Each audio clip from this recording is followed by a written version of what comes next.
तो संविधान की पृष्ठभूमि हम पढ़ रहे हैं और इसके अंतर्गत हम पढ़ रहे हैं 1919 का एक्ट, है ना।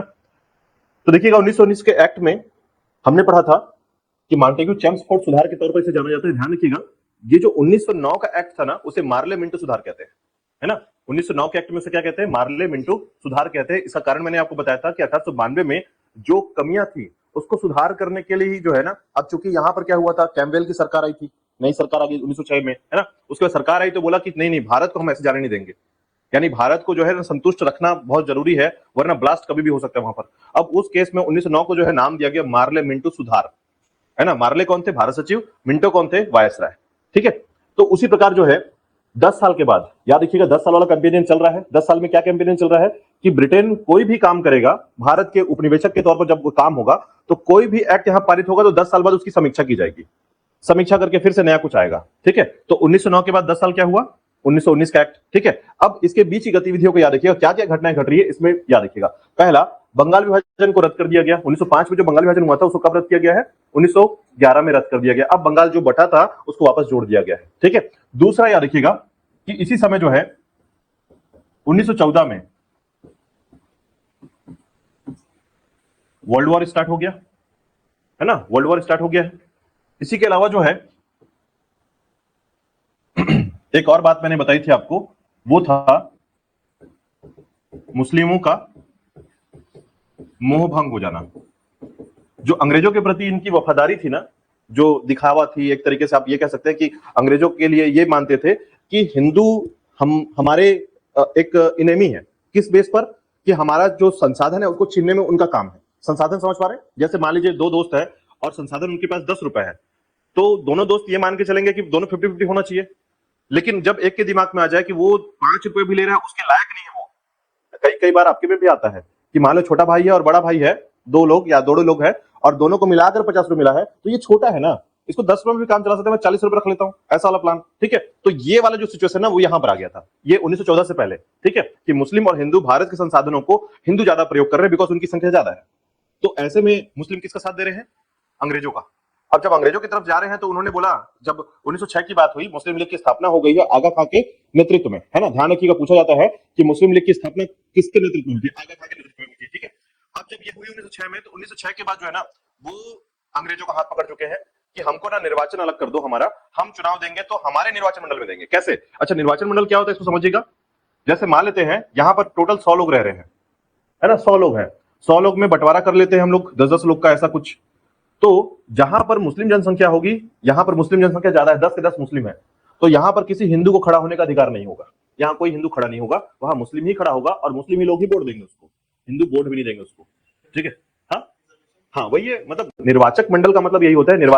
निर्वाचन का अलग, निर्वाचन का सिस्टम यही होता है कि जहां पर मैं ही खड़ा हूंगा और मेरे अपोजिट में कोई दूसरा धर्म का खड़ा नहीं होगा।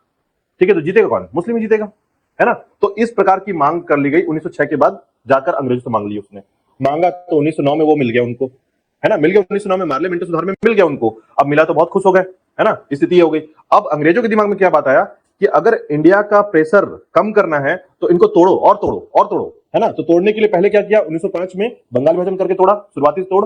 उसके बाद मजा आया इनको, मतलब बगावत तो होगी, क्योंकि इसमें कांग्रेस भी अब यहां पर है कि वो देख रहे हैं कि अंग्रेज क्या कर रहे हैं, बगावत होगी। बंग भंग आंदोलन हुआ, है ना, स्वदेशी आंदोलन हुआ 1906 में, ऐसे आंदोलन हो रहे हैं उस समय। लेकिन फिर क्या होता है कि जब जैसे ही 1907 होता है, कांग्रेस टूट गया। धर्मदल और नरमदल में, सूरत अधिवेशन में जो है कांग्रेस के दो टुकड़े हो गए। अब कांग्रेस के दो टुकड़े हो गए तो उनका पावर कम हो गया। पावर कम हुआ तो स्थिति अब अंग्रेजों के हाथ में चली गई, और मुस्लिम भी खुश है अब, क्योंकि उनको मिल गया है अलग से निर्वाचन क्षेत्र। ठीक है। अब बात जब आती है यहां पर 1911 में, है ना, 1909 में सुधार करने का प्रयास किया गया। सुधार में क्या क्या ला गया? तो सुधार में यह दिया गया कि आपको जो है कुछ चीजें तो दे देंगे, जैसे चुनाव दे देंगे हम, कि चुनाव करवाएंगे आपका, और चुनाव सभी का अपना प्रणाली के आधार पर होगा, जिसको हम बोलेंगे अप्रत्यक्ष प्रणाली, है ना। तो चुनाव हो गया 1909 में। अब 1919 की जब एक्ट आती है तो उससे पहले की क्या घटना घटती है? तो सबसे पहले क्या करते हैं कि 1911 में इतना दबाव सरकार के ऊपर, ब्रिटेन के ऊपर पड़ता है कि कर्जन की नीतियों को बंद करना पड़ता है। 1911 में इसको बंद कर दिया गया, और इसका कारण मैं आपको बताता हूं क्यों बंद किया गया था। क्योंकि यहां पर कौन आ रहा था? तो यहां पर जो है ना ब्रिटेन की क्राउन आ रहा था, है ना। ब्रिटेन की क्राउन जो है वो यहां आ रही थी, जिसके दिखावा के लिए जो है ना, आपको जैसे कभी आपने नोटिस किया होगा कि प्रधानमंत्री जब छत्तीसगढ़ आएंगे ना, तो बहुत सारे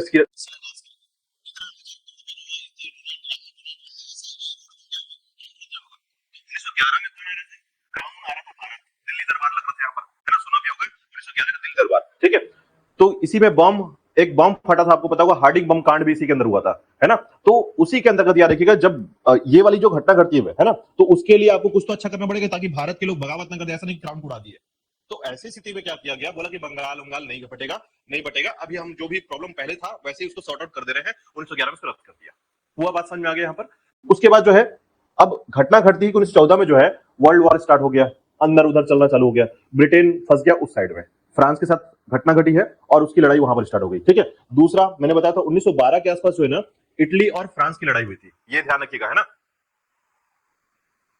1912 में इटली और फ्रांस की लड़ाई, तो इटली और फ्रांस में ध्यान रखिएगा, माफ कीजिएगा, फ्रांस नहीं, तुर्क, है ना, ऑटोनोमस, हाँ, एम्पायर के लिए। तो इन दोनों की लड़ाई हुई कब कब, 1912 में। तो हमने क्या किया, यानी ब्रिटेन ने क्या किया, अभी हम ब्रिटेन के व्यक्ति हैं, हम ब्रिटेन के तरीके से मान चल रहे हैं, तो ब्रिटेन ने क्या किया, इटली का साथ दे दिया। और तुर्की में कौन है, इस्लाम है, तो ब्रिटेन जब उसका साथ दे रहा है, इटली का साथ दे रहा है, तो यहां के जो इस्लाम है ना, मतलब भारत के जो इस्लाम है, वो क्या बोलेंगे कि ब्रिटेन तो हमारा नहीं, अंग्रेज हमारे नहीं है। अभी तो अंग्रेज हमारे थे, जिसमें मुस्लिम लीग स्थापित हुआ, सब कुछ हो रहा था, तो ब्रिटेन हमारा था, यानी अंग्रेज तो हिंदू अच्छे नहीं और अंग्रेज अच्छे थे, ऐसा कॉन्सेप्ट था। लेकिन जब ये युद्ध हुआ, इटली का साथ दिया किसने, ब्रिटेन ने, तो फिर बोले कि मोह भंग हो गया। तो इसी कारण से जो है याद रखिएगा कि मुस्लिमों का मोह भंग होने का जो कारण था वो यही था कि वो लोग इटली का साथ दिया और तुर्की के इस्लाम लोग का साथ नहीं दिए, ठीक है। तो इस्लाम का साथ नहीं देने के कारण जो है उनका मोह अंग्रेजों से भंग हो गया और उसके बाद जो है अंग्रेजों का साथ देना छोड़ दिया लोग, ठीक है। तो अंग्रेजों का साथ देना छोड़े, तो उसके बाद याद रखिएगा यहां पर एक घटना और होती है 1915 में, गरम दल और नरम दल,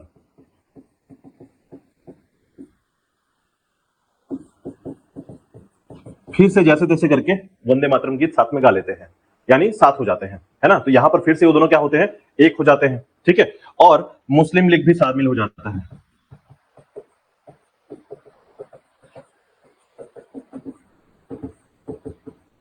मतलब एक तरीके से कांग्रेस में ये सब शामिल हो गए एक साथ, तो पावर कांग्रेस का फिर से बढ़ जाता है ना। कांग्रेस का पावर बढ़ गया, तो अब जो है क्या हुआ, ये पहले के पृष्ठभूमि 1919 से पहले है, ये घटना घट रही है, याद रखिएगा।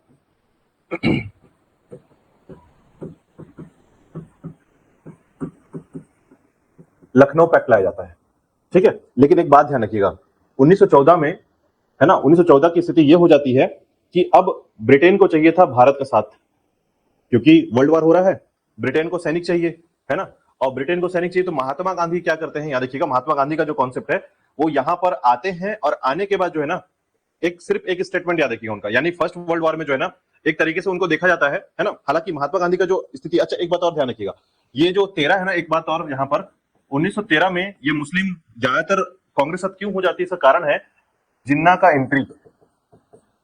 1913 में जिन्ना का प्रभाव जो है ना बहुत तेजी से बढ़ा था, इसमें मुस्लिम लीग में, तो जिसके कारण जो है वो कांग्रेस के साथ, देखिए जिन्ना ना शुरुआती समय बहुत अच्छा, है ना, हिंदू मुस्लिम भाई भाई वाले जो स्टेटमेंट आते थे ना, वो जिन्ना के मुंह से आते थे, भारतीयों के मुंह से इतना नहीं आते थे जितना जिन्ना के मुंह से आते थे। लेकिन कुछ सालों के बाद इनका दिमाग खराब हो गया, उसके बाद बोले कि पाकिस्तान अलग करो, यही इंसान है पाकिस्तान अलग करने वाले, ठीक है। तो ये बात समझिएगा कि ये घटना जो है, ये वो घटना है जहां पर शुरुआती समय में जो आप देखते हैं, कई कई बार ऐसा होता है कि हीरो जो होता है कभी कभी शुरू शुरू में बहुत अच्छा होता है, बाद में बहुत बुरा हो जाता है ना, विलन्स। तो वैसे ही को समझिएगा कि जिन्ना का जो शुरुआती प्रभाव था, या भारत के एक केंद्रीकरण करने का प्रभाव था, ये बहुत अच्छा था शुरुआती समय में। 1913 में इसका प्रभाव बहुत तेजी से बढ़ता है, उसके कारण जो है मुस्लिम लीग को ये कांग्रेस साथ अटैच कर लेता है ना। और इस तरीके से कांग्रेस में गरम दल नरम दल वापस आ गए हैं, मुस्लिम लीग वापस आ गया है, ठीक है। लेकिन बाहर क्या चल रहा है, बाहर ब्रिटेन को सहायता की जरूरत है। अब सहायता की जरूरत है, तो उन लोगों ने क्या किया, इस बात को ध्यान रखिएगा उस घटना में, है ना। पहले तो लखनऊ पैक्ट आया। लखनऊ पैक्ट क्या है, तो ध्यान रखिए, कांग्रेस और मुस्लिम लीग के द्वारा मिलकर एक कानून तैयार किया गया। बोले कि हमको क्या चाहिए, हमको ये सब चाहिए, है ना। तो इसमें क्या लाया गया, अब लखनऊ पैक्ट में बहुत कुछ नहीं, ध्यान रखिएगा, इसमें सबसे पहला आया आपका स्वायत्त शासन। स्वायत्त शासन क्या होता है जानते हैं आप लोग, मतलब हमारे क्षेत्र में हम शासन करेंगे, आप नहीं शासन करोगे, ठीक है। दूसरा, भारतीयों की भागीदारी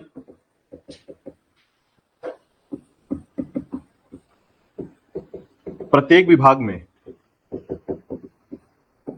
भारतीयों की भागीदारी प्रत्येक विभाग में, यानी जितने विभाग, आप अभी आपको पता होगा लॉर्ड कैनिंग ने विभाग बनाया था, है ना, मंत्रिपरिषद के अंतर्गत विभाग बना दिया था, विभाग बनाया तो सब में भारतीय चाहिए हमको, है ना, भले एक भारतीय रहे लेकिन हर विभाग में होना चाहिए भारतीय। तो भारतीयों की भागीदारी प्रत्येक विभाग में बढ़ाना होगा, ठीक है। इसके अलावा जो है वयस्क मताधिकार, यानी कोई व्यक्ति अगर उम्र में बड़ा हो रहा है, केवल उम्र से जज कीजिए आप, और उम्र के हिसाब से वोट देने का अधिकार दीजिए। कोई 10वीं पास है, कोई एमए किया हुआ है तो नहीं कि सिर्फ एमए किया है तभी वोट दे सकता है, ऐसा नहीं होगा, है ना। तो वयस्क मताधिकार की मांग यहाँ पर स्टार्ट हुई थी, याद रखिएगा, ठीक है। लेकिन अंग्रेजों ने अपने टाइमलाइन पर 1947 तक कभी वयस्क मताधिकार नहीं दिया। ध्यान रख लीजिएगा, अपने दिमाग में डाल लीजिएगा कि वयस्क मताधिकार जो है ना, हम आजाद भारत में प्राप्त करते हैं, है ना। वो भी कब? 1950 के बाद, ठीक है। उससे पहले अभी तक वयस्क मताधिकार नहीं आया था हमारे पास, ठीक है। तो हमारे पास कैसा आया था? इलेक्टोरल मताधिकार आया था। इलेक्टोरल मताधिकार होता है जहां पर आपको नियम में दिया जाएगा, अगर आपके पास 1 एकड़ जमीन है तो मत दे सकते हैं, अगर आप इतने अमीर हैं, आपकी सैलरी इतनी है तो आप वोट दे सकते हैं, या फिर आप पढ़े लिखे हैं तो आप वोट दे सकते हैं। इस प्रकार के कुछ नियम चुन लिए गए थे जिसमें सिर्फ अमीर लोग ही शामिल होते थे, और यही कारण था कि वोट देने में हमारे कुछ लोग ही शामिल होते थे, पूरे लोग कभी शामिल नहीं हुए थे, ठीक है। तो वयस्क मताधिकार याद रखिएगा, ठीक है।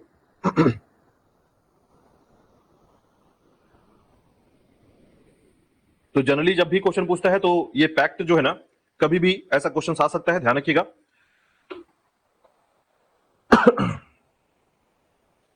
ठीक है, तो हमने जो है ये सब मांगा, मांगने के साथ जो है ये सब जब हमने रखा, अच्छा कुछ बातें और भी हैं, बहुत सारी थ्योरी होती है इसमें, कुछ बातें और ध्यान रखिएगा। लेकिन इससे पहले क्या होता है कि 1917 में, है ना, हमने ये बात रखी यहां पर अपना सामने रखा। इससे पहले क्या होता है कि यहां पर 1917 के समय जो है ना, इस समय जो है आप ऐसा कह सकते हैं कि यहां पर आपको एक आइडिया होगा, अगर आपने याद रखा होगा इतिहास में, उससे पहले ही जो है अगस्त प्रस्ताव भेजा गया था। ये अगस्त प्रस्ताव क्या था, ध्यान रखिएगा, है ना। अगस्त प्रस्ताव का कॉन्सेप्ट था कि वहां जो ब्रिटेन का प्रधानमंत्री है वो चाहता था कि भारतीय जो है ना बिना टेंशन के हमारे साथ जुड़ जाए, कि हमारा जो वर्ल्ड वॉर जो हो रहा है उसमें हमारा साथ दें, ठीक है। अब जब हमारा साथ देने की बात की जाएगी तो फिर हमको क्या करना पड़ेगा? भारतीयों को कुछ देना पड़ेगा। सेम सा कॉन्सेप्ट है कि जब आप किसी का साथ चाहते हैं तो पार्टी देना पड़ता है आपको, या कुछ ना कुछ ऐसा करना पड़ता है। तो उन्होंने क्या लेकर आया हमारे लिए? अगस्त प्रस्ताव। याद रखिएगा 20 अगस्त 1917 को जो है ये अगस्त प्रस्ताव आया है। ये डेट बहुत इंपॉर्टेंट है, ध्यान रखिएगा।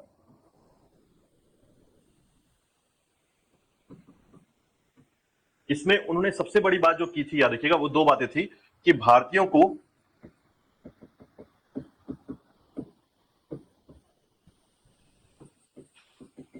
प्रशासन में हिस्सेदारी, और दूसरा स्वायत्त शासन को बढ़ावा। लेकिन ध्यान रखिएगा, भारतीयों को जो प्रशासन में हिस्सेदारी दी जा रही थी, या भारतीयों को जब भी प्रशासन को ट्रांसफर करेंगे तो एक बैग नहीं करेंगे। ऐसे नहीं कि तुरंत आए आए भारतीय को बैठा लिया, ऐसा नहीं करेंगे। कैसे करेंगे? सिक्वेंशियल, क्रमिक। आज एक भारतीय को शामिल करेंगे, अगले साल 2 भारतीयों को शामिल करेंगे, फिर अगले साल 3 भारतीयों को शामिल, ऐसे करके भारतीयों की स्थिति बढ़ाएंगे, है ना। तो अगस्त प्रस्ताव में ये 2 मुख्य बिंदु रखा गया था, किसकी तरफ से? ब्रिटेन की तरफ से। ये ध्यान रखिएगा कि 2 बातें, जैसे देखिए मैंने आपको बताया था कि अच्छा ये कहां लिखा गया है, तो याद रखिएगा ये प्रस्तावना में भी लिखा गया है। 1919 के प्रस्तावना में ये आपको लिखा हुआ मिलेगा।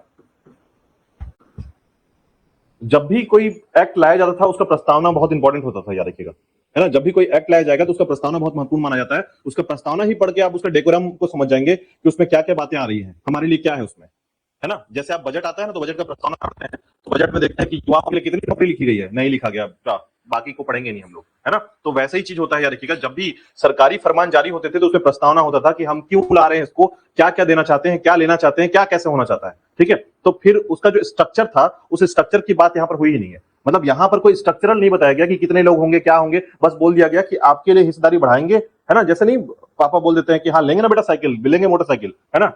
ये बात नहीं कि कौन सी लेंगे, जब देखिए जब पिताजी ये बात तय कर देना कि ये वाली गाड़ी अच्छी है तो लेने का दिमाग बहुत तेज है।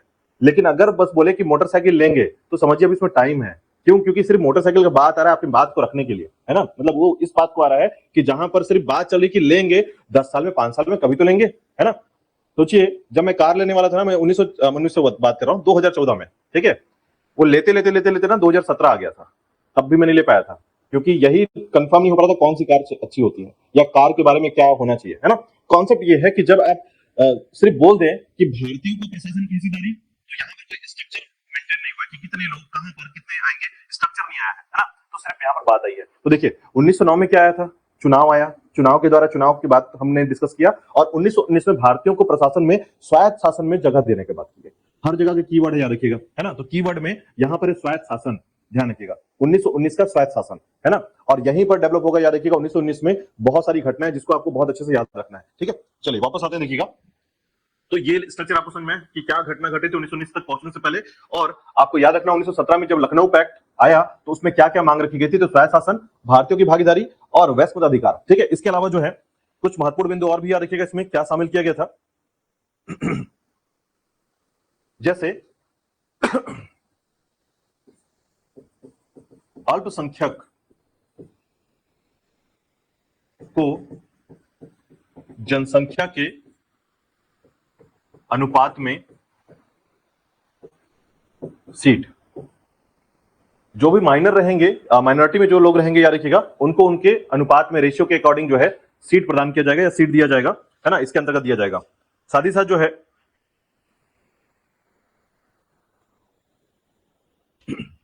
प्रांतीय विधानसभा में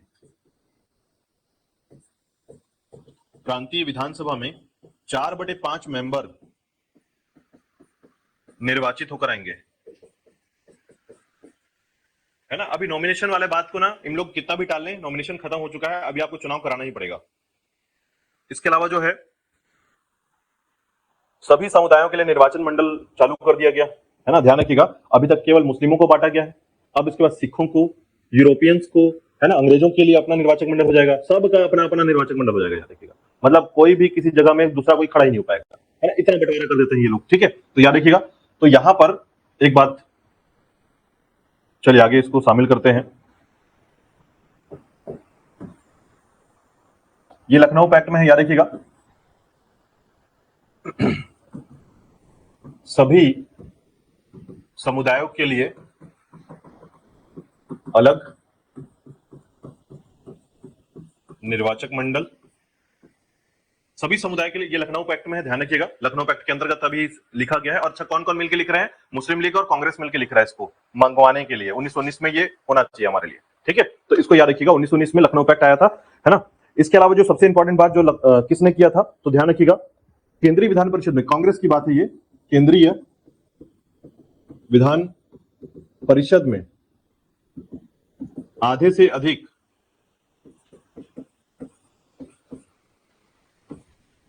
व्यक्ति भारतीय होने चाहिए, और साथ ही साथ जो है एक कार्यकाल जैसा सिस्टम होना चाहिए जहां पर 5 साल का कार्यकाल होना चाहिए, है ना। 5 साल के बाद फिर से चुनाव कराना अनिवार्य होगा। इस तरीके के रूल्स लखनऊ पैक्ट में दिए गए, ठीक है। तो ध्यान रखिए, लखनऊ पैक्ट में जो है इस तरीके से बातें की गई, लेकिन मुस्लिम भी पीछे नहीं रहना चाहते थे। उनका भी तो एक बात आना चाहिए कि मुस्लिम को भी कुछ जगह मिलना चाहिए। तो ऐसा कहा गया कि मुस्लिमों को जो है ना केंद्रीय परिषद में 1/3 स्थान दिया जाए, ठीक है। तो ये बात भी आ गई कि यहां पर जो है ये सारी बातें लखनऊ पैक्ट में डाल दी गई, है ना। लखनऊ पैक्ट में जब डाला गया तो फिर सरकार की घोषणा की गई, है ना, सरकार ने घोषणा किया। वही इसके बाद, इस घटना के बाद आया था, याद रखिएगा, अगस्त प्रस्ताव। जब ये लखनऊ पैक्ट लिख दिया गया है तो अगस्त प्रस्ताव आया। अगस्त प्रस्ताव आया तो दोनों की बातें देखी गई, हमने देखा, है ना। अगस्त प्रस्ताव बेसिकली, ध्यान रखिएगा, ये था वर्ल्ड वॉर से भारतीय सैनिक को अपने साथ लेके जाने वाला एक तरीका। तब हमने आपको एक अगस्त प्रस्ताव लाके दिया, अगस्त में लाया गया था, इसलिए जो है इसको नाम दिया गया अगस्त प्रस्ताव, ठीक है। दूसरी बात, इसमें क्या क्या बातें की गई, तो 2 बातें मुख्य थी कि भारतीयों को प्रशासन में हिस्सेदारी दे देंगे हम लोग, और दूसरा स्वायत्त शासन को बढ़ावा देते हुए स्वायत्त शासन की स्थापना करेंगे, ठीक है। ये 2 बातें अगस्त प्रस्ताव में सबसे मुख्य देखी जाती हैं, याद रखिएगा, है ना। अब देखिए, प्रावधान हो गया, ये घटना घट गई, दोनों आ गया, है ना। अब हम पहुंच चुके 1919 के मॉन्टेग्यू चैम्फोर्ड सुधार के पास, है ना। बातें समझ में आ गई यहां पर, या कोई डाउट है? देखिए यहां पर ना थोड़ा सा थ्योरेटिकल पॉइंट्स को थोड़ा सा कम आते हुए बस ये बात ध्यान रखिएगा क्या हो रहा है। जैसे 1911 में क्या हुआ, है ना, 13 में क्या हुआ, 15 में क्या हुआ, फिर उसके बाद 17 में क्या हुआ, ऐसे करके याद करके 1919 में पहुंचिए, ठीक है। जब पहुंचेंगे तो आपको लगेगा कि क्या क्या बदला, ये आपको कैसे पता चलेगा। तो 1919 में जो भी चीजें आएंगी वो इन्हीं की घटनाओं के आधार पर आएगा। हाँ, अगस्त प्रस्ताव, बस ध्यान रखिएगा, ये सबसे बड़ा मतलब जगह है जहां पर 1919 में सबसे ज्यादा इफेक्ट पड़ता है, ये 2 चीजों का, एक लखनऊ पैक्ट का और दूसरा याद रखिएगा अगस्त प्रस्ताव का। यही 2 घटना है जिसके कारण ये सब हो रहा है, ठीक है। पहले लखनऊ पैक्ट लिखा गया और ब्रिटेन को भेजा गया, और उसके बदले में जो है क्या आया हमारे पास, अगस्त प्रस्ताव आया कि हम क्या क्या देंगे आपको, ठीक है। और जब हम ये देंगे तो आपसे क्या क्या लेंगे, तो बात आएगी कि वर्ल्ड वॉर में हमारा साथ देना होगा, ठीक है। अब देखिए इसका जो प्रस्तावना था जब ये हमारे पास आता है या 1919 में आता है तो उसके साथ हमारे साथ क्या होता है, उस घटना में क्या होता है, ठीक है। देखिए अब उसके अंतर्गत देखिएगा तीन तीन चीजें जो हमारे यहां बदलेगी, क्या क्या बदलेगा, है ना। तो अगस्त प्रस्ताव आया, उसका प्रावधान हमारे पास आया जिसमें दो बातें लिख दी गई सबसे फ्रंट पर प्रस्तावना में, और इसी के साथ जो है ना इंग्लैंड में एक बदलाव करना चालू होते हैं। तो याद रखिएगा इस प्रावधान को हम पढ़ने का प्रयास कर रहे हैं। प्रावधान तो सबसे पहले प्रावधान में क्या किया गया, ब्रिटेन में बदलाव। हम दो तरीके से इसको पढ़ेंगे, एक भारत में बदलाव उस प्रावधान के कारण क्या हुआ और इंग्लैंड में बदलाव क्या हुआ। इंग्लैंड में एक नया पद सृजित कर दिया गया, है ना। अच्छा अभी हमारा मान क्या था, आपको पता होगा कि भारत सचिव जैसा पद हमारे लिए क्यों जरूरी है। वहां भारत सचिव को हमारे यहां से वेतन क्यों दे रहे जब अपने लिए बैठा के रखे उसको, तो है ना, बात समझ में आ रही है कि भारत में जब भारत सचिव ब्रिटेन में बैठा हुआ है, उसकी पूरी फैमिली वहां पर है, सैलरी भारत के क्षेत्र से जाती है उसकी, है ना। तो हमने बोला बंद करो इसको, तो बोला नहीं बंद करेंगे, उसकी जगह पे क्या करेंगे, तो भारत उच्च आयुक्त जैसे पद को सृजित कर दिया गया। इंग्लैंड में एक नया पद आ गया है, ठीक है, नया पद या पोस्ट जिसे कहा जाएगा भारत उच्चायुक्त, इंडियन कमिश्नर, है ना। एक नया पद आया है, याद रखिएगा 1919 में इसे लॉन्च किया गया और इंग्लैंड में काम करेगा। अच्छा काम क्या है इसका, इसका काम ही नहीं है कुछ, है ना। क्यों काम नहीं है, भारत सचिव पहले से बैठा के रखो, है ना। तो बोला गया कि काम नहीं है लेकिन काम तो देना पड़ेगा, तो काम कैसे देंगे, तो भारत सचिव के कुछ काम को निकाल करके इसको दे दिया गया, ठीक है। हाँ लेकिन एक चीज किया गया कि भारत सचिव को जो है ना सैलरी कहां से देना चालू कर दिया गया, अब ब्रिटेन से देंगे उसको, ठीक है। तो भारत सचिव की जो सैलरी होगी वो ब्रिटेन से जाएगी, इंग्लैंड से जाएगी, और भारत उच्चायुक्त को जो है जो काम मिलेगा वो किसका मिलेगा, तो याद रखिएगा इसका कार्य होगा भारत सचिव के कुछ कार्य, ठीक है। भारत सचिव के कुछ कार्य को इसमें इसको दे दिया जाएगा, उच्चायुक्त को दिया जाएगा।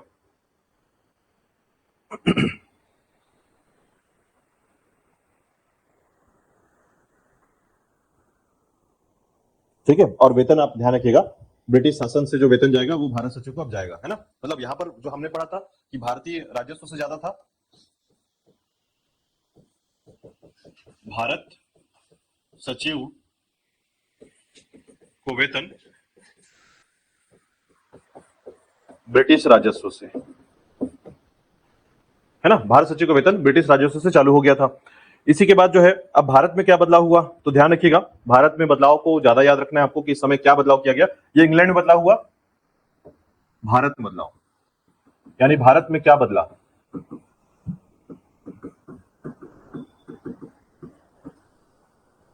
ठीक है। तो भारत में जो है ना अब यहां पर बहुत बड़ा बड़ा बदलाव होगा भारत में। अब चूंकि भारत को देखिए, कुछ लोग चाहते थे कि भारत में सब कुछ ठीक ठाक चले और कुछ लोग चाहते थे कि भारत का पैसा निकलकर ब्रिटेन में आ जाए।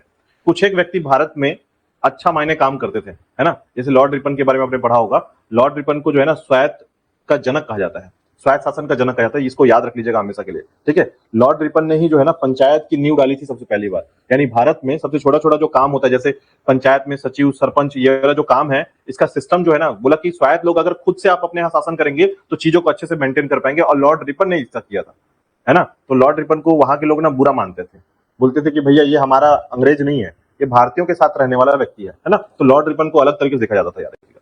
उसी प्रकार लॉर्ड रिपन ने जो है ना, आपको याद होगा लॉर्ड मेयो और लॉर्ड रिपन ये दो व्यक्ति हैं जिन्होंने जो है जनगणना स्टार्ट किया था हमारे यहाँ, है ना।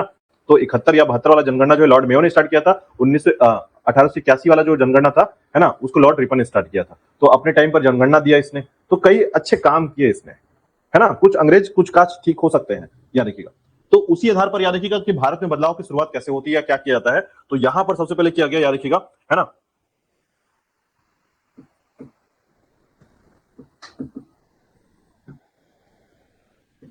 जीजीआई। अच्छा मैं जीजीआई लिख रहा हूं, इसका मतलब वायसराय है ना, वायसराय, याद रखिएगा, गवर्नर जनरल ऑफ इंडिया या वायसराय लिख लीजिए, कुछ भी, दोनों सेम रहेगा। तो याद रखिएगा जीजीआई के कार्यपालिका परिषद, है ना, कार्यपालिका परिषद में भारतीयों को शामिल करना। तो एक भारतीय तो शामिल था, आपको याद होगा, क्या नाम है उसका, बताइए जल्दी से। जीजीआई के कार्यपालिका परिषद में या उसके काउंसिल में एक भारतीय शामिल हो चुका है, क्या नाम है उसका, ये कौन है, कौन क्या, इधर से इधर मिला दीजिए आप लोग, देखिए यहां पर ना दो चीजें हैं। पहला, केंद्रीय, देखिए मैं इसको फिर से वापस लेके समझाता हूं। केंद्रीय विधान परिषद है ना, भारत में कौन चल रहा है? केंद्रीय विधान परिषद चल रहा है। केंद्रीय विधान परिषद कैसे बनेगा? जीजीआई के काउंसिल से बनेगा।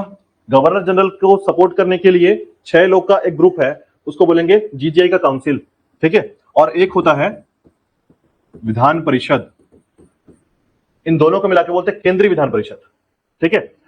तो जीजीआई के काउंसिल में याद रखिएगा कभी शामिल नहीं करते ना, मतलब सोचिए हम 1773 से कहानी को समझते आ रहे हैं और 1773 की घटना से होते होते होते होते जो है ना 1909 में एक व्यक्ति को शामिल किया गया था यहां पर, भारतीय को, एक व्यक्ति 1773 से 1909 में इतनी लड़ाई करने के बाद जो है एक व्यक्ति को शामिल किया गया था, है ना। उसके बाद यहां पर जो है पहले ही 3 व्यक्तियों को शामिल कर चुके हैं, यहां पर पहले शामिल हो गए हैं, है ना, 1892 में, याद रखिएगा। और ये 3 व्यक्ति कौन है? पटियाला के राजा, है ना, उसके अलावा बनारस के राजा, उसके अलावा दिनकर राव, है ना। तो ये दिनकर राव को उठा के मत डालिएगा वहां पर, है ना। यहां पर है सत्येंद्र प्रसाद सिन्हा। याद रखिएगा एग्जाम में पूछता है कि पहला भारतीय व्यक्ति जो जीजीआई के काउंसिल में शामिल हुआ था, है ना, ये पूछता है। ये तीनों को कभी नहीं पूछता है, ठीक है। तो सत्येंद्र प्रसाद सिन्हा का नाम याद रखिएगा, ठीक है। चलिए दोबारा मत भूलिएगा। तो हम पहुंचते हैं यहां पर कि जीजीआई के काउंसिल में जो है भारतीयों को शामिल करने के साथ जो है यहां पर अब 3 व्यक्ति शामिल हो जाते हैं, है ना, क्योंकि अब संख्या बढ़ गई है तो नाम याद रखने की जरूरत नहीं है। बस ध्यान रखिएगा 1909 में भारतीय को जो है ना 3 लोगों को जगह दे दिया गया है ना।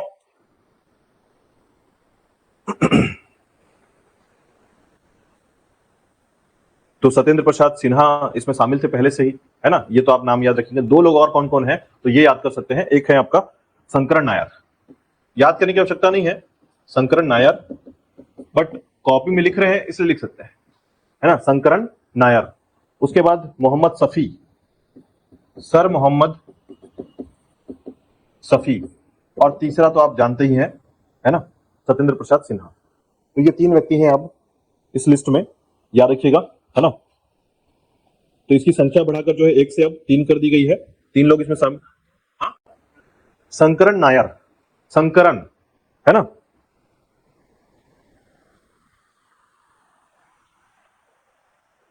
अच्छा, क्वेश्चन जब पूछा था याद रखिएगा कि लखनऊ पैक्ट की शुरुआत कब हुई थी, तो 16 में हुई थी, 1916 में, है ना। मतलब मुस्लिम लीग और पैक्ट कब शामिल हो गया था आपस में, यानी कि कांग्रेस और पैक्ट कब लाया गया, या मुस्लिम लीग और पैक्ट कब साइन किया, दोनों ने बोला कि हम साथ में काम करेंगे, 16 में किया था, ठीक है। तो ध्यान रखिएगा इसको। उसके बाद जो अगस्त प्रस्ताव कब आया है तो 17 में आया है, ध्यान रखिएगा, है ना। इसमें उत्तरदायी सरकार की स्थापना करने की बात की गई है, उत्तरदायी या रिस्पॉन्सिबल गवर्नमेंट की बात की गई है, याद रखिएगा, ठीक है। इसके बाद देखिएगा जस्ट हम लोग पहुंच चुके हैं 1919 की घोषणा पत्र में, है ना। इस समय घोषणा पत्र जारी हुआ आपका अगस्त प्रस्ताव के अंतर्गत। फिर प्रावधान आया, प्रावधान में इंग्लैंड में बदलाव किया गया, एक उच्चायुक्त की स्थापना कर दी गई है, याद रखिएगा, है ना, इंडियंस, है ना, कमिश्नर, याद रखिएगा। तो इंडियन कमिश्नर की स्थापना जो है ये इंग्लैंड में किया, अब इंग्लैंड में बैठेगा ये भी, है ना। भारत सचिव ऑलरेडी है, उसका परिषद ऑलरेडी है, और उसके बाद एक एक्स्ट्रा पद जो है उसे कहेंगे हम लोग उच्चायुक्त, है ना, याद रखिएगा। अब यहां पर क्या होता है, भारत में क्या होता है, पहला क्या कर दिया गया, तो पहला याद रखिएगा भारत के जीजीआई के कार्यपालिका परिषद में भारतीयों को शामिल कर दिया गया, जिसमें 3 भारतीय शामिल हो चुके हैं, संख्या बढ़ गई इसमें, ठीक है। दूसरा याद रखिएगा विधायी परिषद में बदलाव किया गया,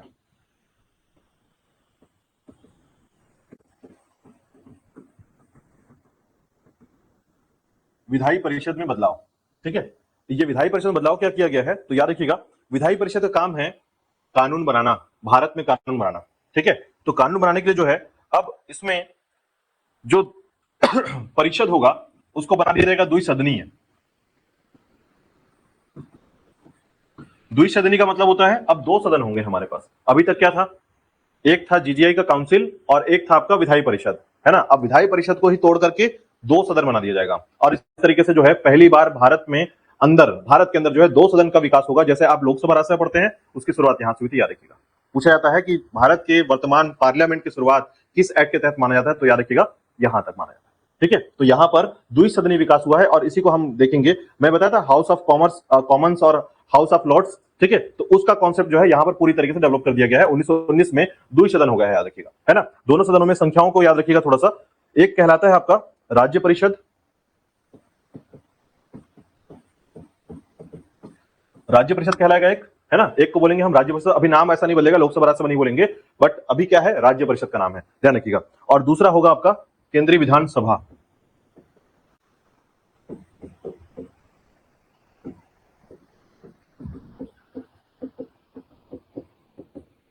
है ना, राज्य परिषद और केंद्रीय विधानसभा, इस तरीके से दो लोग रहेंगे, याद रखिएगा।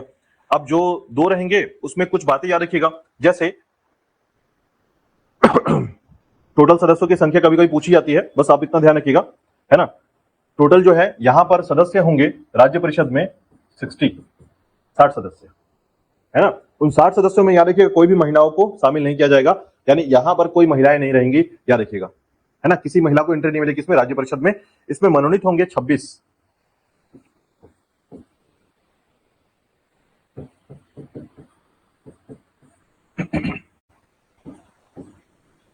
और 34 होंगे निर्वाचित, ठीक है। नंबर याद करने की आवश्यकता नहीं पड़ेगी, बस ध्यान रखिएगा मोटा मोटी थोड़ा सा आपको 60-8 के आसपास होना चाहिए, आपके दिमाग में भी चलना चाहिए। ऐसा नहीं कि 200 नंबर आया तो 200 में टिक मार दिया, ऐसा नहीं। मोटा मोटी याद रखिएगा 60 है, जिसमें से 26 मनोनीत है। मनोनीत का मतलब है कि वहां पर राजसभा का काउंसिल उसको चुन के निकालेगा, और मनोनीत जो निर्वाचन होगा उनका वोट होगा यहाँ पर, ठीक है। इसके अलावा जो है, अगर वही हम केंद्रीय विधानसभा के सदस्यों की संख्या की बात करें तो याद रखिएगा इसमें सदस्यों की संख्या होगी 145। संख्या बढ़ती जाएगी अब, है ना, काफी तेजी से बढ़ेगी, 543 तक जाएगी यहां तक, यानी लोकसभा और राज्यसभा जो बढ़ा है वो यहीं से बढ़ते हुए आएगा, ठीक है। तो ये ध्यान रखिएगा 145 संख्या यहां पर है, और इसको आप ऐसे याद कर सकते हैं 41 और 104 की संख्या, है ना। 41 जो होंगे वो मनोनीत होंगे यहां पर, और 104 होंगे जो निर्वाचित होंगे, ठीक है। और ध्यान रखिएगा इसमें कि जो सीटों का वर्गीकरण हुआ है जनसंख्या के आधार पर नहीं हुआ है ना, अंग्रेजों के हिसाब से किया गया है। ये सीटों का वर्गीकरण जनसंख्या के आधार पर नहीं हुआ है, ठीक है। तो ये सारी बातें यहां पर आ गई। तो देखिए जो केंद्रीय विधायी शक्ति थी उसमें क्या बदलाव किया गया इस समय, या केंद्रीय विधायी शक्ति के अंतर्गत क्या क्या चीजें डाली गई। ये केंद्रीय विधायी शक्ति जो है ना, जैसे अभी तक आपने पढ़ा था कि वोट देने का अधिकार था कि नहीं था, प्रश्न पूछ सकते थे कि नहीं पूछ सकते थे, ये सभी बातों को याद रखिएगा। इसे बोलते हैं केंद्रीय विधायी शक्ति, केंद्रीय विधायी शक्ति में, ठीक है। केंद्रीय विधायी शक्ति का सीधा सा अर्थ है जब ये सदन बनाया गया, उसमें भारतीयों को डाला गया, तो भारतीयों के पास क्या क्या शक्ति है, केंद्रीय विधायी शक्ति कहलाएगी, ठीक है। तो भारतीयों के पास क्या क्या शक्ति थी उसको कंपेयर करते हैं। तो याद रखिएगा सबसे पहले केंद्रीय विधायी शक्ति जो है किसके लिए कानून बनाएगी, भारत के लिए कानून बनाएगी, है ना। ये भारत के कानून को बनाएगी, भारत में ब्रिटेन अब कानून नहीं बनाएगा, याद रखिएगा। उसके अलावा जो है कानून में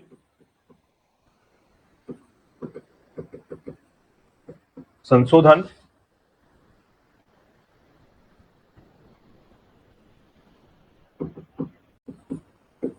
कानून को निरस्त करना, ठीक है, कानून में संशोधन करना, निरस्त करना, ये सभी जो है केंद्रीय विधायी ये सब जो है यहीं से होगा अब, ठीक है। इसके अलावा जो है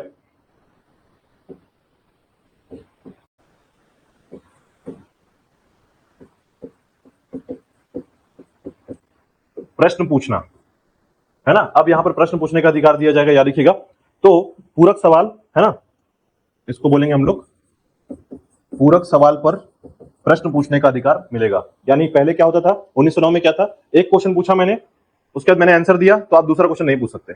यहां पर जो है वो अधिकार दे दिया गया कि पहला क्वेश्चन मैं पूछूंगा, फिर आप आंसर देंगे, फिर मैं दोबारा क्वेश्चन उसी पर पूछ सकता हूं, ठीक है। मतलब 2 बार क्वेश्चन पूछना या 3 बार क्वेश्चन पूछना, अब वो अधिकार है, याद रखिएगा। दूसरा शॉर्ट नोटिस में क्वेश्चन पूछना, जैसे कभी कभी क्या हुआ, अभी जो है ना हमारे यहाँ कुछ नियम्स है, जैसे अगर मैं बोलूंगा अभी के तुरंत मुझे अपने इस फील्ड के बारे में नॉलेज दीजिए, तो बोलेंगे मुझे 30 दिन का समय दीजिए, 7 दिन का समय दीजिए कम से कम। लेकिन जब मैं यहाँ पर 1919 में आ जाऊंगा तो शॉर्ट नोटिस में भी मुझे आंसर चाहिए होगा, ठीक है। तो ये ध्यान रखिएगा, शॉर्ट नोटिस में सवाल पूछना, ये महत्वपूर्ण घटना है, याद रखिएगा। शॉर्ट नोटिस में सवाल पूछने जैसी घटना जो है इसमें चालू किया गया, ठीक है। और सबसे बड़ी बात जो है फ्रीडम ऑफ स्पीच दे दिया गया आपको, आप स्पीच दे सकते हैं भारत में, भारत के बारे में पूरे पार्लियामेंट में यहां पर खड़े होकर बात कर सकते हैं, फ्रीडम ऑफ स्पीच, याद रखिएगा, है ना। और आलोचना भी कर सकते हैं, आलोचना करना मतलब अंग्रेजों के किसी भी कार्य को जो है ना गलत साबित करना। अब यहां पर 1919 में ये सारी चीजें कर दी गई, ठीक है। तो ये सारी शक्तियां मिली थी किसको? भारतीयों को मिली थी, याद रखिएगा। केंद्रीय विधायी परिषद के अंदर, ये केंद्रीय विधायी परिषद शक्ति है, उसके अंदर भारतीयों को ये सारी चीजें दिए गए। तो बड़ी खुशी की बात थी कि 1919 में ये सब चीजें मिल रहा था। लेकिन अब देखिए इस पर लगाम कैसे लगाते हैं, इसको बोलते हैं सीमा या लिमिटेशन लाना। ठीक है, तो यहां पर आपको ध्यान रखना होगा कि इस पर लिमिटेशन कैसे लाया गया था। इसका सीमा भी तो होगा ना, कहां तक जा सकते हैं, है ना। तो याद रखिएगा, सबसे पहले जो है कानून में संशोधन और निरस्त करना, है ना, किसके हस्ताक्षर के बिना नहीं होगा? वायसराय के। तो आप कितना भी कर लीजिए, अंदर भारतीय सदस्य कुछ भी कर ले, लास्ट में साइन किसका लगेगा? वायसराय का। अगर नहीं किया साइन तो बात खत्म हो गई, है ना। तो ये इसकी सीमा है, याद रखिएगा। कानून में संशोधन निरस्त करना एक हस्ताक्षर से होगा, वो रहेगा वायसराय का हस्ताक्षर। ये सीमाएं बांधने का तरीका है, जहां पर आपको पहले बोल दिया गया ये लड्डू खा लो, है ना, और जैसे आप खाने के लिए करते हैं तो बोलता है कि 5 बार ब्रश किए होगे तभी खा सकते हो, है ना। तो याद रखिएगा ये सीमाएं होती हैं ऐसे। ठीक है, दूसरा इसको वायसराय दे दिया गया, वीटो पावर दे दिया गया। वीटो पावर जानते हैं, है ना। वीटो पावर कुछ ऐसा पावर है, याद रखिएगा, जब संवैधानिक तंत्र में होने वाला व्यक्ति सबसे मुखिया बड़ा बैठा हुआ हो, है ना, लेकिन उसके अंदर जितने भी सांसद हो या कोई भी व्यक्ति जो मंत्रिपरिषद के अंतर्गत शामिल हो, अगर वो काम, देखिए हमारे यहाँ क्या होता है, हमारे यहाँ एकदम सीधा सा बात है, संविधान में एक बात रखी गई है कि मंत्रिमंडल या संसद कोई भी फैसला करेगा राष्ट्रपति को मानना पड़ेगा, है ना। संवैधानिक तंत्र का यही एक सिस्टम है। लेकिन उनके पास भी बोला गया कि तुम्हारे पास भी कोई पावर देंगे हम लोग, और वो पावर होता है वीटो पावर। अगर मान लीजिए संसद की कोई बात आपको पसंद नहीं आती है, कोई बात ऐसी होती है जो कि संसद मनमानी ढंग से करने का प्रयास करता है या कुछ ऐसा, तो वीटो पावर लगाकर जो है वो काम को रोक सकता है ना। तो हर काम को नहीं रोकेगा, ऐसा नहीं कि हर काम को रोकता गया तो राष्ट्रपति को भगा देंगे, है ना। संसद के पास ये भी पावर है, महाभियोग लगाकर जो है राष्ट्रपति को हटा सकते हैं। ठीक है, तो ये वीटो पावर जो है ना वायसराय को दे दिया गया। बोला कि कहीं संसद ऐसा, इसकी जो परिषद है, कहीं ऐसा खेल ना खेल दे जिससे वायसराय कमजोर पड़ जाए, तो उसको दे दिया गया वीटो पावर। अब वीटो पावर के तहत क्या होगा कि कोई भी काम अचानक से रुक जाएगा, कभी भी रोक सकता है वो, है ना। कभी भी कोई बात जारी कर सकता है, अध्यादेश टाइप का कोई जारी कर सकता है। तो याद रखिएगा वीटो पावर दे दिया गया वायसराय को यहां पर। ठीक है, उसी प्रकार जो है बजट पे चर्चा करने का अधिकार दिया गया।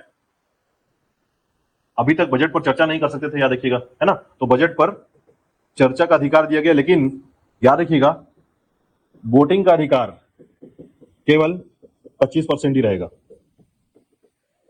सभी लोग वोटिंग नहीं कर सकते।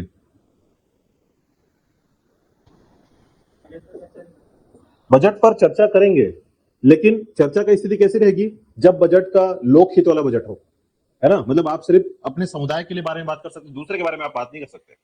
ठीक है, तो इसलिए जो है सिर्फ 25% तक का वोट का अधिकार दिया जाएगा और बजट पर चर्चा का अधिकार दिया जाएगा, ऐसा।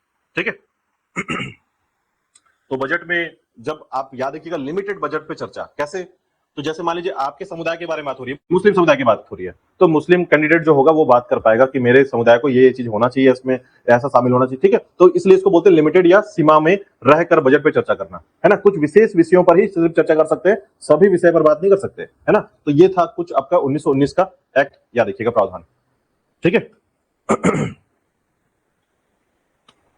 अच्छा, केंद्रीय बदलाव तो कर लिए, थोड़ा सा प्रांतीय बदलाव भी देखिए, है ना। इंग्लैंड में बदलाव पढ़ लिया। इंग्लैंड में बदलाव किए, क्या किए बताइए? इंग्लैंड में जो बदलाव हुआ उसमें क्या किए? नया पद सृजित हुआ, भारतीय उच्चायुक्त डेवलप हो गया। यहां पर भारत में क्या बदलाव हुआ? द्विसदनी बदलाव। हाँ, मेंबर बढ़े। मेंबर ज्यादा जरूरी है, दो सदन की शुरुआत हुई है। कभी भी क्वेश्चन पूछेगा तो वो मेंबर नहीं पूछेगा कब बढ़ा क्या नहीं, वो पूछेगा कि भारत में द्विसदन का विकास कब, किस एक्ट से हुआ है।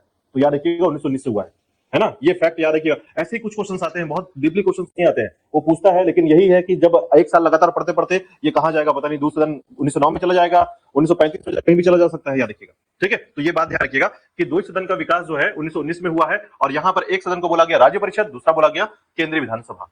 केंद्रीय विधानसभा, है ना, याद रखिएगा, परिषद नहीं बोलेंगे इसको, असेंबली है ये। ठीक है, देखिएगा राज्य में क्या बदला, यानी प्रांत में बदलाव।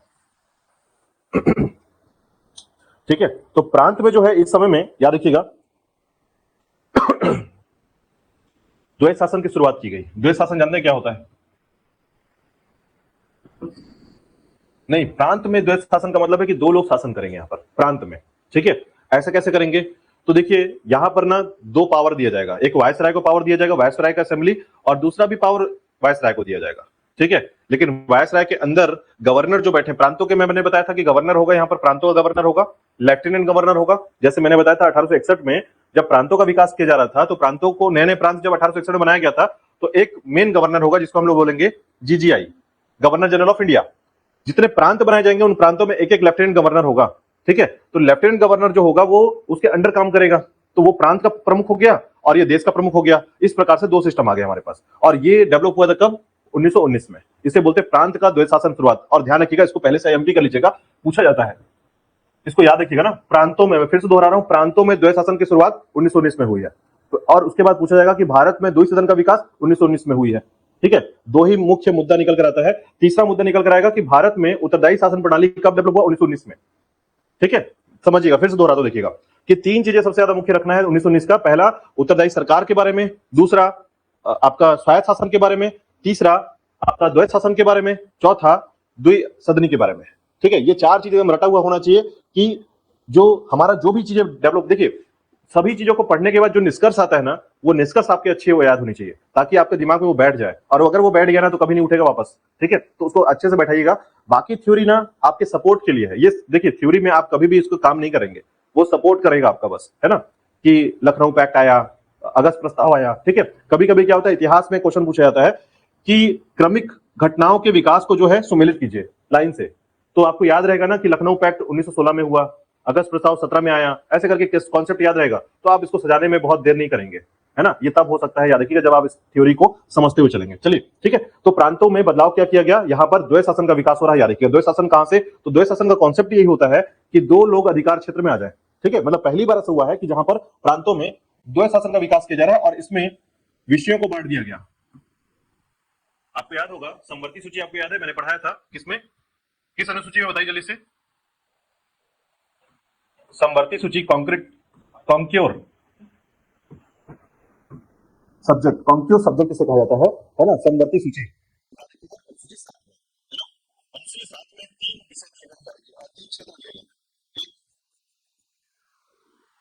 केंद्रीय लिस्ट, एक राज्य का लिस्ट, और एक आपका समवर्ती सूची का लिस्ट। केंद्र के पास जो अधिकार है, उस केंद्र के अधिकार के तहत जो है केंद्र में उसकी लिस्ट दी गई है, और यहां पर लिया गया है कि केंद्र शासन जो है इस पर कानून बना सकेगा। राज्य में जो लिखा गया है वो राज्य के लिए लिखा गया है कि राज्य इस विषय में कानून बना सकेगा, उस पर हस्तक्षेप केंद्र नहीं करेगा, है ना। लेकिन कुछ ऐसे विषय जहां पर केंद्र और राज्य दोनों रहेंगे, तो ऐसे में उसे कहते हैं हम लोग समवर्ती सूची। इससे जुड़ा हुआ एक क्वेश्चन पूछा गया था 2024 के पीएससी में, पूछा गया था कि जब केंद्र और राज्य के दोनों की शक्तियां, है ना, फिर से सुनिएगा, केंद्र और राज्य की दोनों की शक्तियां जहां काम नहीं करती, वो कौन सी लिस्ट में आता है? यहां तो दोनों काम कर रही है ना। मैंने क्वेश्चन क्या किया, जहां नहीं करती वो कौन सा लिस्ट होता है? ये एग्जाम में पूछा गया था।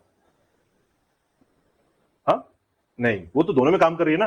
केंद्र वाले में तो केंद्र काम कर ही रहा है, फिर इसको कैसे शामिल करेंगे? राज्य में राज्य काम कर रहा है, यहां भी कर रहा है, यहां भी कर रहा है, कैसे? कौन सा लिस्ट है ऐसा जो ऐसी शक्तियां जहां दोनों के काम जो है ना फ्यूचर के लिए प्लान किया गया है? मतलब ऐसा कुछ तो घटना हो सकता है जो फ्यूचर में अचानक आ जाए, आपकी कोई शक्ति आ जाए और बोले कि ये शक्ति पर तो कानून बना ही नहीं है। उसे कहते हैं अवशिष्ट सूची। ये एग्जाम में पूछा गया था, याद रखिएगा। अवशिष्ट सूची जो फ्यूचर के लिए प्लानिंग किया गया हो, है ना, कि जिसके बारे में राज्य और केंद्र बाद में शक्ति बनाएंगे, बाद में विषय बनाएंगे, उस सूची को क्या कहते हैं? ठीक है, तो उसे अवशिष्ट सूची कहते हैं, याद रखिएगा, है ना। अवशिष्ट सूची मतलब होता है बचा कुचा, है ना, जिस पर आपने अभी तक काम नहीं किया है। कुछ तो ऐसा क्षेत्र होगा जहां पर हमारी सोच बहुत लेट है। फॉर एग्जाम्पल एआई में हमने कहां काम किया? जब अभी ना एआई खेल रहे हैं आप, लेकिन इससे 5 साल पहले कहां था हमारे पास एआई, है ना। भारत में कोई एआई का नाम नहीं था। तो ऐसे सिचुएशन में आप एआई को कहां रखेंगे? अवशिष्ट सूची में रखेंगे, है ना। बातें समझ में आ गई आपको कि अवशिष्ट सूची क्या है? फ्यूचर प्लानिंग वाले जितने भी विषय होते हैं उनको हम यहां रखते हैं। और ये क्वेश्चन होता है कि जब राज्य और केंद्र दोनों जहां पर कोई विषय पर काम नहीं कर पाते, उसे कहां रखा जाता है? अवशिष्ट सूची में रखा जाता है। ठीक है, 2024 का पीएससी पेपर उठा के देखिएगा, आपको ये क्वेश्चन बड़ा मजा आएगा देखकर, ठीक है, क्योंकि बनने वाला नहीं था पहले, अब बनेगा, है ना। तो ध्यान रखिएगा। तो यहां तक बातें समझ में आ गई आपको। लेकिन इन लोगों ने क्या किया, इसको दो विषय बांटा, है ना। एक विषय था आपका हस्तांतरित विषय, वहां पर नाम अलग पढ़ा आपने, यहां पर नाम अलग पढ़ेंगे, याद रखिएगा। जैसे वहां केंद्र का, राज्य का, समवर्ती, अवशिष्ट है, यहां पर क्या नाम रहेगा? ठीक है, ट्रांसफर सब्जेक्ट, याद रखिएगा, या हस्तांतरित विषय, है ना। इसको बोला जाता है हस्तांतरित विषय। और ये दिया गया था किसको? ये प्रांतों को दिया गया था, है ना, ये प्रांत के पास है। और दूसरा होता था आरक्षित विषय, रिजर्व सब्जेक्ट, और ये रिजर्व है आरक्षित, ठीक है। तो रिजर्व और हस्तांतरित, ठीक है। तो याद रखिएगा इनके बारे में आप थोड़ी सी बातों को समझिएगा कि यहां पर कौन कौन होगा, है ना। तो जैसे यहां पर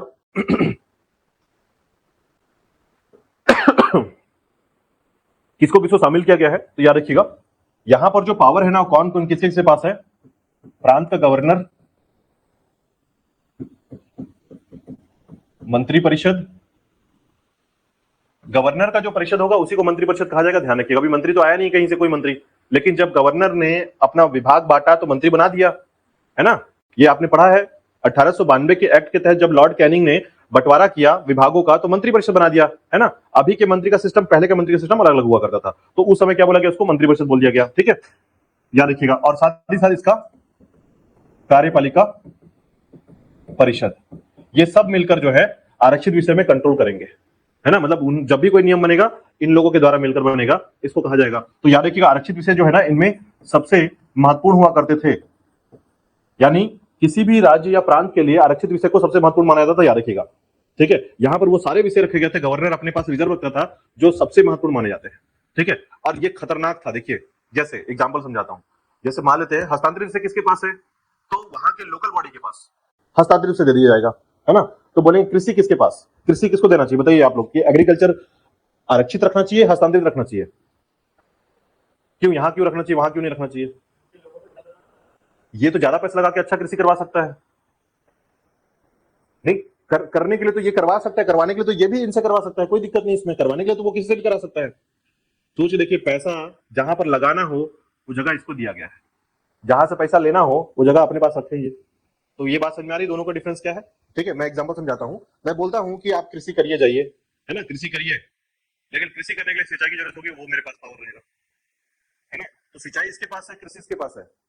अब ये कोऑर्डिनेशन कैसे बनेगा सोचिए, मतलब मैं ये बोल दूं कि पैसा मेरे पास रहेगा, है ना, और खर्च आपको करना है, करिए करके दिखाइए, पॉसिबल ही नहीं है, है ना। तो ये कॉन्सेप्ट समझिएगा कि इनके सिस्टम कोऑर्डिनेशन बहुत खराब थे इनका, है ना। इसी कारण से जो है ये जाकर खत्म भी हो जाएगा। मतलब आपको याद रखना है कि प्रांत में द्वितीय सत्र मंडल स्टार्ट हुआ है और ये आने वाले कुछ समय में खत्म भी हो जाएगा, कारण था कोऑर्डिनेशन सिस्टम जो है बहुत खराब सेटल किया गया था इसका, ठीक है।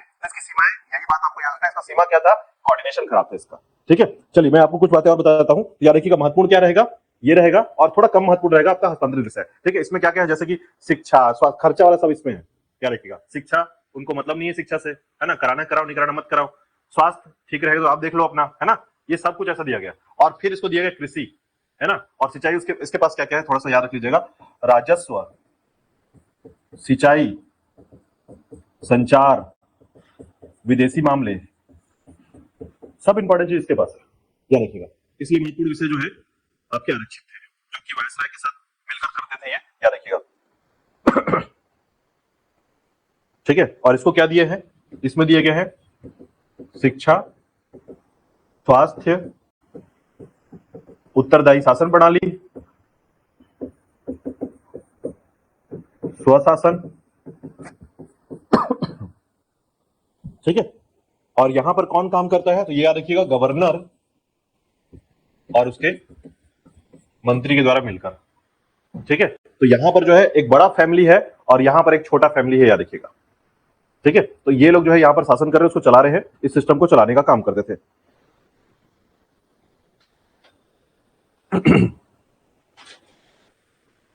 क्लियर है। इसके साथ और क्या डाला गया इस क्षेत्र में, तो याद रखिएगा पहली बार प्रत्यक्ष चुनाव की बात की गई, ठीक है। पहली बार प्रत्यक्ष चुनाव का जो बात है वो यहां पर आया था, याद रखिएगा 1919 में, है ना, डायरेक्ट इलेक्शन, याद रखिएगा। तो डायरेक्ट इलेक्शन जो है 1919 में आया था, ये ध्यान रखिएगा। साथ ही साथ दूसरी चीजें क्या लाई गई, कम से कम पूरी जनसंख्या का जो भी आपके पास कैंडिडेट है, मेंबर है, उनका 70% निर्वाचन के थ्रू ही भरना होगा, आपको सीट कैप्चर करना होगा, है ना। 70% को जो है आपको निर्वाचित ही करना होगा, आप मनोनीत 30% को कर सकते हैं। जैसे अभी वर्तमान में क्या है, लोकसभा में, राज्यसभा में, है ना, तो 12 कैंडिडेट जो आप चुनकर नॉमिनेट कराते हैं, याद रखिएगा वो नॉमिनेट की संख्या बहुत कम होनी चाहिए, है ना। ज्यादा से ज्यादा आपको इलेक्शन से ही लाना है, भरना है, ऐसा कहा गया आपके 1919 के अंतर्गत। ठीक है, तो ये सभी याद रखिएगा। तो निर्वाचन का अधिकार याद रखिएगा, प्रत्यक्ष निर्वाचन लेकिन सीमित था, कम। प्रत्यक्ष निर्वाचन में भी उन्हीं लोग को चुना गया निर्वाचन देने के लिए जो लोग पढ़े लिखे हों, जिनका पैसा हो, जिनका पहले से अंग्रेजों के साथ अच्छा खासा चल रहा हो, वही लोग निर्वाचन, लेकिन प्रत्यक्ष का बात हुआ है। तो पहला याद रखिएगा, पहला प्रत्यक्ष लेकिन सीमित प्रत्यक्ष, है ना, समझ आ रहा है? सीमित या लिमिटेड क्या होगा, समझ पा रहे हैं? तो याद रखिएगा, पहली बार प्रत्यक्ष चुनाव की बात की गई है। प्रत्यक्ष चुनाव बहुत बड़ा मैटर करता है। जैसे मान लीजिए यहाँ पर 100 लोग हैं और 100 लोगों में जो है मैं किसी व्यक्ति को नॉमिनेट करके खड़ा कर दूं, तो बोलेंगे ये व्यक्ति को खड़ा कर दिया आपने, है ना, लेकिन मैं बोल दूं कि आप ही लोग चुन लो, तो आप बड़े खुश हो जाएंगे, है ना। तो वही चीज समझिएगा कि मैंने बोला तो प्रत्यक्ष, लेकिन फिर मैंने बोला कि यहाँ पर जो सिर्फ एमए किया है वही चुन सकता है, जो लोग को इंग्लिश आता है वही चुन सकता है, तो 4 लोग बचेंगे, फिर उसमें वो 4 लोग अपने में से एक को चुन लेंगे, हो गया प्रत्यक्ष सीमित, है ना। तो इस तरीके से प्रत्यक्ष सीमित कर दिया गया। और मैंने बोला कि जितनी भी सीटों की संख्या रहेगी, है ना, टोटल 145 के आसपास पढ़ा हमने सीटों की संख्या, 145 में 70% जो है मैं क्या करूंगा, 70% जो है निर्वाचित करूंगा। ठीक है, तो इस प्रकार से इसमें सारे एक्ट लाए गए थे, याद रखिएगा। अब कुछ बातों को सिर्फ सुन लीजिए, जैसे लंदन में हाई कमिश्नर का पद आया था, वो आपको याद हो गया होगा, है ना, लंदन में स्थापित हुआ था, याद रखिएगा, इंडियन हाई कमिश्नर। ठीक है, दूसरा पहली बार उत्तरदायी सरकार की घोषणा की गई थी, यानी रिस्पॉन्सिबल सरकार जो है ना, पहली बार यहां पर शब्द आया। अच्छा, रिस्पॉन्सिबिलिटी क्या होती है मैं आपको समझाता हूं। देखिए क्या होता था ना, पहले स्थिति ये थी कि किसी व्यक्ति की मृत्यु हो जाने पर जो है ना, उसके घर वाले बस उसको खोजते थे और कोई नहीं खोजता था। आज के टाइम पर जो है ना, आज के टाइम पर किसी व्यक्ति की एक हाथ कट के मिल जाए कहीं पर, उसके बारे में खोजना चालू हो जाएगा, सरकार पूरा खोज के निकालेगी उसको। इसको बोलते हैं रिस्पॉन्सिबिलिटी, है ना। क्योंकि अब इसका मतलब या इसका मायने क्या होता है, जैसे कई बार देखा होगा आपने कि कई बार जो है ना, कई बार क्या होता है, भ्रूण हत्या हो जाता है ना, भ्रूण हत्या हो गया, तो हमारी सरकार उस टाइम पर इतनी ज्यादा पावरफुल नहीं थी कि वो भ्रूण हत्या को कंट्रोल कर पाए। क्यों? लोगों ने मारा, दफना दिया, बात खत्म, बात शांत हो गया है, या लोगों को पता भी चला तो कोई कुछ नहीं कर रहा है ना। और अमीर है कोई व्यक्ति तो वो तो और कुछ भी कर दे तो पता नहीं चलेगा। तो रिस्पॉन्सिबिलिटी कहां है, मतलब कहां से पता चलेगा किसी की मृत्यु के बदले कुछ सजाएं हो रही है या कुछ हो रहा है ना। पुलिस व्यवस्था पूरी नाकाम, सब कुछ सिस्टम पूरा खत्म, उतना कुछ खास था नहीं। गरीबों के लिए तो स्थिति और खराब थी। रिस्पॉन्सिबिलिटी का मतलब होता है, या सरकार की रिस्पॉन्सिबिलिटी का मतलब होता है कि अगर गलती से किसी के हाथ कट के कुछ मिल जाए तो उसके पीछे भी पूरा बॉडी खोज के निकालेगी सरकार, है ना। मतलब उत्तरदायी शासन प्रणाली का मतलब होता है कि हर कार्य का, अभी आपको पता होगा ये शक्ति में जो घटना घटी, सुना है उसके बारे में, क्या हुआ बताइए जल्दी से। हाँ, ये आपका पावर प्लांट जो है ना, यानी कि पावर प्लांट, अभी कितने लोग मर चुके हैं, 23-24 लोग मर चुके हैं वहां पर। ठीक है, अब सरकार उसका गला पकड़ेगी, है ना, हर्जाना भरवाएगी और सबसे सबको नौकरी दिलवाएगी, प्लस उसके फैमिली में जो है ना पैसा दिलवाएगी उसको। इसको उत्तरदायी बोलते हैं। अगर वही अभी वो टाइम नहीं होता, कोई अमीर आदमी 50 लोग को मार देता, अमीर आदमी सरकार को पैसा देता और बात खत्म हो जाती है यहाँ पर, है ना। इसको उत्तरदायी सरकार बोलते हैं कि जब सरकार उत्तरदायी हो जाती है तो उसको रिस्पॉन्सिबिलिटी देनी पड़ती है, उसको जवाब देना पड़ता है ना। देखिए जवाब कैसे देना पड़ेगा, कंपनी किसकी, थर्ड पार्टी की, है ना, और घटना किसके यहाँ हो रहा है, तो लोगों के साथ हो रहा है, सरकार को इसमें क्या करना है, मैंने तो कुछ देखा ही नहीं, मैंने कुछ किया नहीं, वो बोल के निकल जाएगी तो क्या हो जाएगा।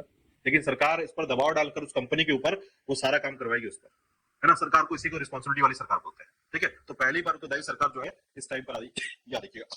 ठीक है, बात की थी 1919 में। ठीक है,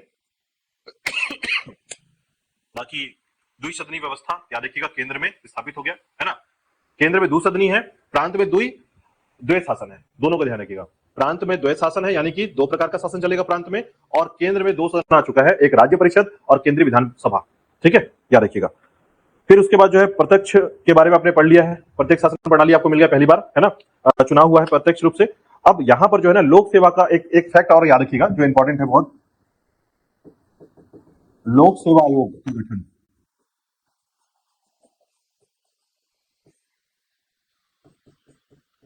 यूपीएससी पीएससी आप जो देखते हैं उसकी शुरुआत यहां से की गई थी, याद रखिएगा, लोक सेवा आयोग का गठन, है ना।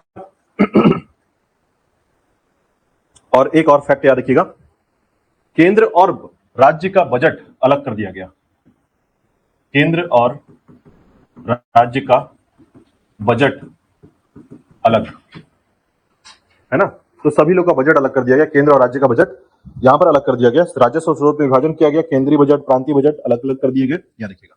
ठीक है, और लास्ट में जाते जाते जो है ना 1919 में एक मुद्दा लिख दिया गया, बोला कि ये जो घटना हमने दिया है या जो चीजें आपको फरमान में दिया है इसकी समीक्षा हम 10 साल में करेंगे, है ना। तो 10 साल में इसके पीछे एक जन आएगा जो इस बात को देखेगा कि द्विसदन जब मैं चालू किया था वो ठीक चल रहा है कि नहीं चल रहा है। मतलब जैसे नहीं आप पाइप लगा के चले जाते हैं, फिर कंपनी आती है बोलती है कि हम सर्वे करने आए हैं, जो लगा के गए तो वो ठीक चल रहा है कि नहीं चल रहा है। तो वैसे ही ब्रिटेन के एक कमेटी आएगी और कमेटी क्या करेगी, आएगी अंदर, बोलेगी आपके घर में पाइपलाइन चेक करना है, तो ये जस्ट भारत में आएगी एक कमेटी और कमेटी चेक करेगी। तो समीक्षा के लिए 10 साल बाद, है ना, 10 साल बाद समीक्षा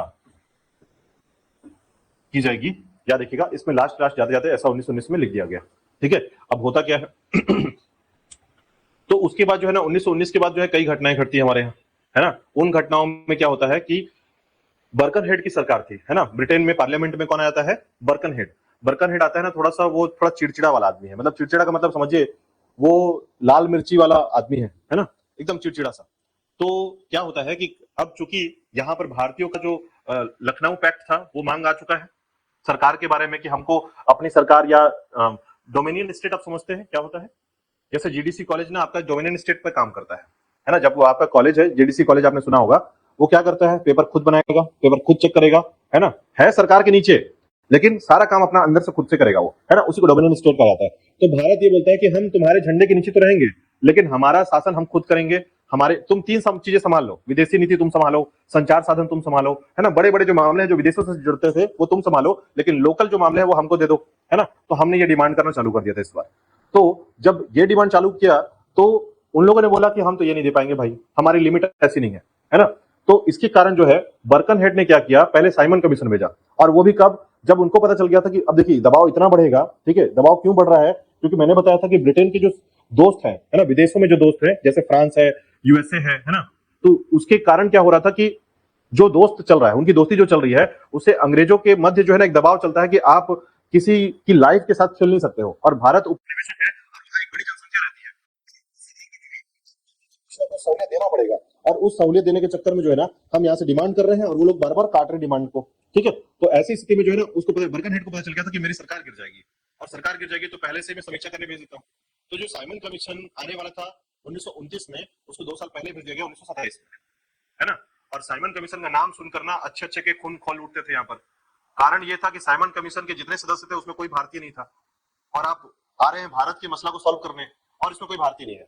फिर आपने नारा लगाना चालू कर दिया साइमन गो बैक, है ना। अब गो बैक इतना हुआ कि बर्कनहेड गुस्सा हो गया। गुस्सा हुआ, ये बोलता है कि भैया उसको काम तो करने दो, अंदर तो आने दो, दरवाजे के पास ही भगा दे रहे हो, है ना। मतलब ट्रेन जैसे रुकी ना, साइमन ऐसे एक पैर रखी जा रहा है, उतरने वाला है, और चिल्लाना चालू कर दिया साइमन गो बैक, है ना।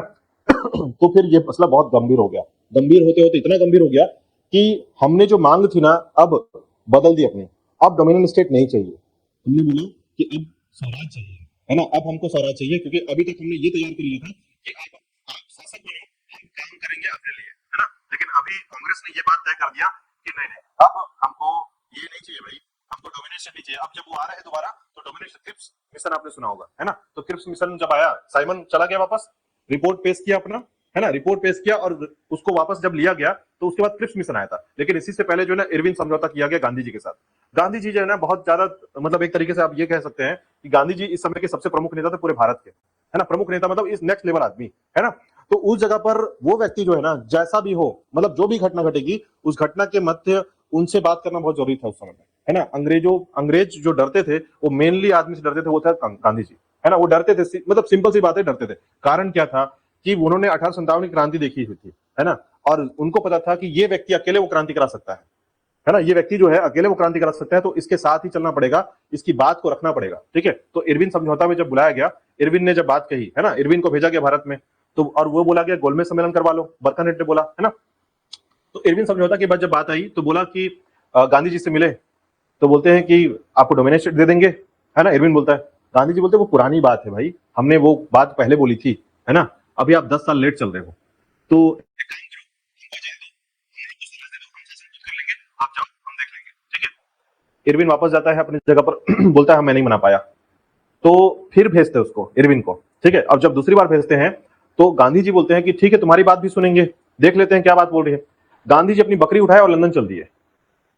सीरियसली अपनी बकरी लेकर गए थे लंदन, है ना, कपड़ा नीचे की तरफ पहने हुए, ऊपर एक गमछा लपेटा हुआ टाइप का हल्का, और पहुंचे। तो जब पहुंचे बोले ये कौन बुढ़ा आ रहा है जो बकरी लिए हुए आ रहा है, तो बाद में जब पढ़ेंगे आपको तो पता चलेगा ये बकरी के दूध पिलाते तो बकरी को साथ लेके चलते थे। ठीक है, तो पहुंचे लेकर, अब लेकर पहुंचे तो बात चली तो बोले कि आपको पता होगा कि गोलमेज सम्मेलन में सिर्फ दूसरे गोलमेज सम्मेलन में बैठे थे, है ना, और सिर्फ बात यही रखी थी कि हमको स्वराज ही चाहिए, दूसरा ऑप्शन हमारे पास नहीं है, ठीक है। अच्छा, अंबेडकर जी जो तीनों बार आए थे गोलमेज सम्मेलन में, अंबेडकर जी तीनों टाइम आए थे, है ना, तीन बार गोलमेज सम्मेलन हुआ है, ठीक है। इसका नाम गोलमेज सम्मेलन क्यों है? क्योंकि मेज जो था ना वो गोल था, बस सिंपल सी बात है इसमें, है ना, कुछ भी और पटांग नहीं है कि गोल मेज है इसलिए गोलमेज सम्मेलन कह दिया गया इसको, ठीक है। तो उसके तहत जो है ये बातें हुई। दूसरे वाले में पहुंचे तो फिर पता चल गया कि ये लोग तो बस कुछ अलग ही चीज चाहते हैं, ठीक है, छोड़ के निकल गए वहां से।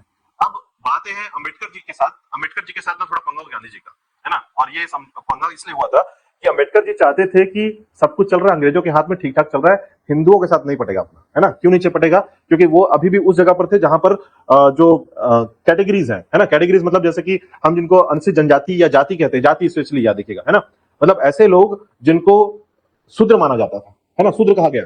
तो ऐसे में उन लोगों को स्थायित्व देने के लिए जो है वो प्रयास कर रहे थे कि तुम्हारे लबेदा में हम क्यों लपेटे, जब हिंदुओं के साथ उनको कोई जगह ही नहीं मिलती। तो अम्बेडकर जी ने ये बात बोला, है ना, तो अम्बेडकर जी ने ये अंग्रेजों से कंसीडर करा लिया कि इनको भी एक सांप्रदायिक रूप से अलग निर्वाचन दे दो, तो एक बंटवारा हो गया। तो पहले क्या हुआ था, पहले धर्म के आधार पर बंटवारा हुआ था, मुस्लिम, सिख, ईसाई, है ना, हिंदू।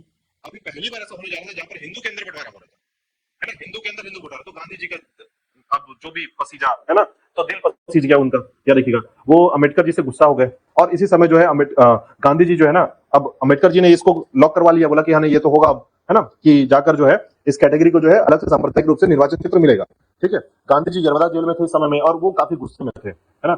अम्बेडकर जी को समझाए, बहुत सारे लोग समझाए कि अगर वो गुस्सा हो गए ना तो आपका ये बटेगा, उल्टा अंग्रेज पावरफुल हो जाएंगे और आपको कभी आजादी नहीं मिलेगी, निर्वाचन तो छोड़ दो, है ना। अगर गांधी जी ने कुछ गड़बड़ कर दिया इस समय या ऐसा कुछ हुआ तो दोनों के मध्य एक सुलह होता है, एक पैक्ट होता है, जहां पर ये बंटवारा खत्म हो जाता है और बंटवारे की जगह पर दे देते हैं कि आपको सीट दे देंगे एक्स्ट्रा, आप सीट रख लो, ज्यादा सीट रख लो अपने लिए, निर्वाचन मंडल को अलग मत करो कि आपको पूरा बंटवारा कर लोगे। तो ऐसे में फिर गांधी जी और अम्बेडकर जी दोनों एक बात पे आते हैं और वहां पर उनकी बात टिक जाती है, ठीक है। इसके बाद स्टार्ट होता है 1935 का एक्ट, ठीक है, जो कल डिस्कस करेंगे, ठीक है। ये पूरी कहानी थोड़ी सी इतिहास वाली है, इतिहास को मैं यहाँ पर ज्यादा बोलूंगा तो इतिहास का टाइम कम हो जाएगा, है ना।